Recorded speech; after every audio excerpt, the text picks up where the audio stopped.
Sir mock test की strategy क्या होगी। तो एक छोटी सी बात हम आपसे डिस्कस कर रहे हैं, समझिएगा मेरी बात को। ठीक है कि पेपर में अभी आपका क्या करना चाहिए, क्या मॉक टेस्ट लगाना चाहिए, मॉक टेस्ट लगाना चाहिए तो कितना मॉक टेस्ट लगाना चाहिए।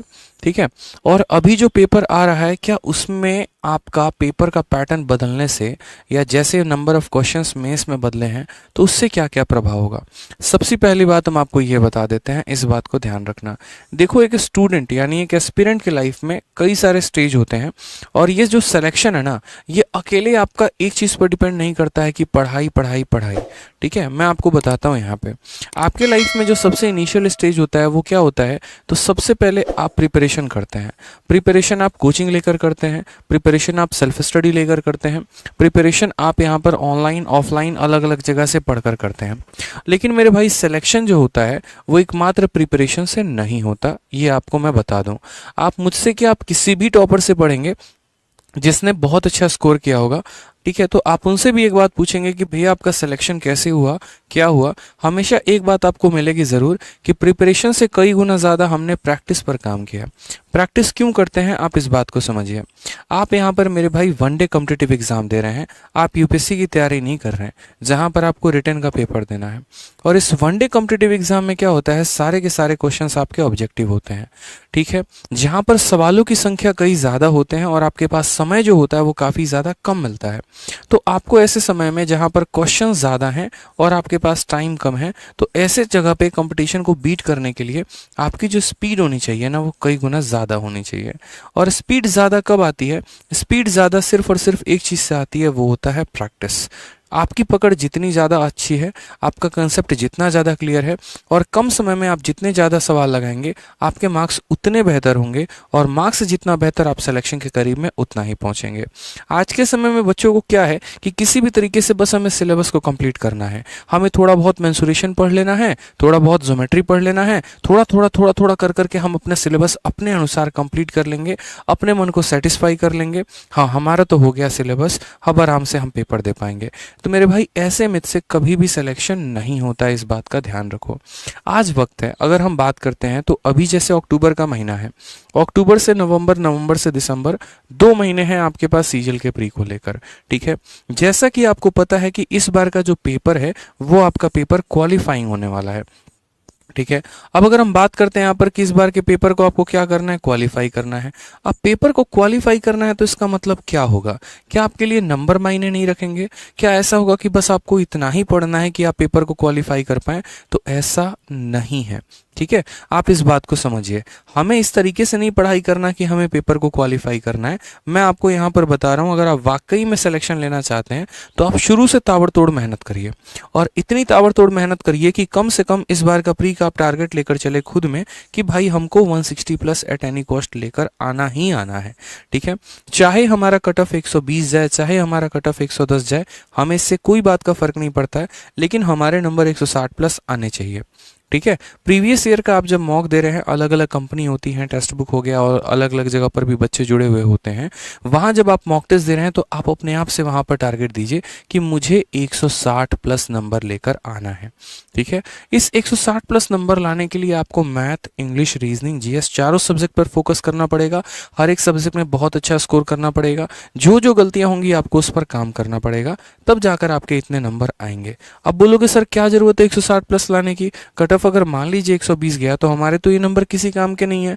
मेरे भाई काम के हैं, यहाँ पर नहीं है लेकिन मेंस में जरूर है। ऐसा तो होगा नहीं ना कि कोई बच्चा प्री में 110 नंबर लेकर आएगा और मेंस में उसके पूरे के पूरे नंबर आ जाएंगे, ऐसा पॉसिबल है क्या। मेंस में भी तो अच्छा वही स्कोर करेगा ना जिसका प्री का स्कोर बहुत अच्छा होगा। और एक और बात आप समझिए, तो प्री के काफी समय के बाद, मतलब काफी कम समय आपको मिलता है मेंस के लिए, तो उस कम समय में आप यहाँ पर या तो अपना सिलेबस ही कंप्लीट कर पाओगे या प्रैक्टिस कर पाओगे, तो उसमें ज़्यादा समय आपके पास होता नहीं है। और इस बार तो मेंस में 2 और सब्जेक्ट आपके जुड़ चुके हैं, तो इस वजह से आपके पास समय और कम होगा, सिलेबस कई ज़्यादा होगा। तो इसीलिए अभी से एक काम करते रहेंगे कि प्रैक्टिस पर सबसे ज़्यादा फोकस करते रहेंगे, क्योंकि आप लोगों में से कहानी ऐसी भी होती है कि परसेंटेज के बाद प्रॉफिट लॉस में गए, परसेंटेज गायब हो गया, अरिथमेटिक के बाद एडवांस में गए, अरिथमेटिक गायब हो गया। तो पेपर के समय तक आप उसको रिटेन कैसे कर पाएंगे। तो पेपर के समय तक अगर आपको रिटेन करना है तो आपको मॉक टेस्ट देना ही पड़ेगा। ठीक है, मॉक टेस्ट में आप ऐसा कर सकते हैं कि जैसे सेक्शनल मॉक टेस्ट दे लीजिए। मैथ्स का एक सेक्शन का अलग मॉक टेस्ट हो गया, रीजनिंग का आप सेक्शनल लगा रहे हैं डेली के डेली, आप ऐसा भी कर सकते हैं, आप फुल लेंथ मॉक भी दे सकते हैं। आपका जो स्टडी का रूटीन होना चाहिए ना, वो आपका डेली कम से कम एक मॉक तो आपका इंक्लूड होना ही चाहिए रूटीन में आज के समय में। अगले 2 महीने तक जो बच्चा डेली मॉक दे रहा है, यूँ समझ लो उसका ग्राफ एकदम ऐसे धीरे धीरे धीरे धीरे करके बहुत ऊपर तक जाएगा।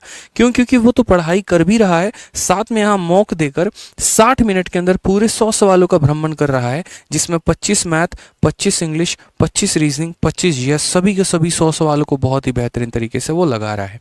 ठीक है, तो कहीं ना कहीं जब वो क्वेश्चन लगाएगा तो उसको तो दिखेगा ना कि हाँ उसके अलजेब्रा के क्वेश्चन गलत हो रहे हैं, उसका ट्रिको का क्वेश्चन गलत हो रहा है। फिर वो क्या करेगा? उसे छोड़ देगा? बिल्कुल भी नहीं छोड़ेगा। जब आप मॉक लगाओगे और आपको पता चलेगा कि आपके अलजेब्रा में तो स्कोर ही नहीं आ रहा है, उस केस में तुरंत भागोगे और अलजेब्रा की तरफ पढ़ाई करोगे। ठीक है, यानी एक तरीके से ये समझ लीजिए, तो ये आपका जिस तरीके से खून का जांच होता है ना, उसी तरीके से ये आपके नॉलेज का जांच है। ये बताता है बीमारी कहाँ कहाँ पर है, और उसके बाद यहाँ पर आपको उस बीमारी पर काम करना होता है। जो बच्चा अपने कमियों पर जितना ज़्यादा काम करेगा, उसका स्कोर उतना बेहतर होता चला जाएगा। तो आज से आप लोग अपने मन में ठान लीजिए एक बात, बहुत प्यारी सी बात है, कि आज से हम पढ़ाई तो करेंगे ही करेंगे, साथ में हम डेली एक मॉक टेस्ट देंगे ताकि हमारा लेवल इंप्रूव हो। मॉक टेस्ट के साथ साथ आपको बच्चे एक और काम करना है, और वो है कि आपको अपना एक डायरी ऑफ मिस्टेक्स बनाना है। ये डायरी ऑफ मिस्टेक्स की क्या ज़रूरत है? तो मेरे भाई, जितने भी मॉक टेस्ट में आप गलतियां करोगे ना, जैसे मान लो कि आपने पढ़ा, मान लीजिए जीएस का एक क्वेश्चन आया छोटा सा, कि गाजर में कौन सा विटामिन पाया जाता है। अब आपको पता ही नहीं है कि विटामिन ए होता है, विटामिन बी होता है, विटामिन सी होता है, और आप बार बार इन चीज़ों को भूल जा रहे हो, तो पक्का है कि पेपर में भी आप कोई ना कोई गलती जरूर करोगे ऐसा। तो इसीलिए जो छोटी छोटी गलतियां होती हैं, जैसे रीजनिंग में काउंटिंग फिगर की गलती हो जा रही है, आप एग्जैक्ट नंबर ऑफ ट्रायंगल या रेक्टेंगल काउंट नहीं कर पा रहे हैं, मैथ्स में आप बार बार मेंसुरेशन का फॉर्मूला भूल जा रहे हैं, तो ये सारे के सारे काम आपको क्या करना है? डायरी ऑफ मिस्टेक्स में मेरे भाई लिखना है, और आपको उसके ऊपर काम करना है। आप मिस्टेक्स में लिखो कि भाई ये मेंसुरेशन का फॉर्मूला बार बार गलत होता है, मैं डेली इसे रिवाइज करूंगा। ये वोकैबुलरी है, बार बार गलत होती है, हम इसे डेली रिवाइज करेंगे। ये स्टैटिक जीके का क्वेश्चन है, बार बार गलत होता है, डेली रिवाइज करेंगे। रीजनिंग का एक पर्टिकुलर ये चैप्टर है या पर्टिकुलर सीरीज है, ये पर्टिकुलरली हमें ध्यान रखना है ताकि हमारे पेपर में गलती ना हो। मेरा मानना ऐसा है कि अगर आप अपने हर एक छोटे छोटे लूपहोल्स पर काम करना शुरू करें, तो आप बहुत अच्छा परफॉर्म कर पाएंगे, और जितना अच्छा आपका परफॉर्मेंस, उतना बेहतर आपका सिलेक्शन। क्योंकि इस बार जिस तरीके से वैकेंसी है, इस वैकेंसी का जिस बच्चे ने फायदा उठाया, जिसने अपने ऊपर काफी ज्यादा काम किया, गारंटेड है कि नौकरी वहीं लेकर जाएगा। ठीक है।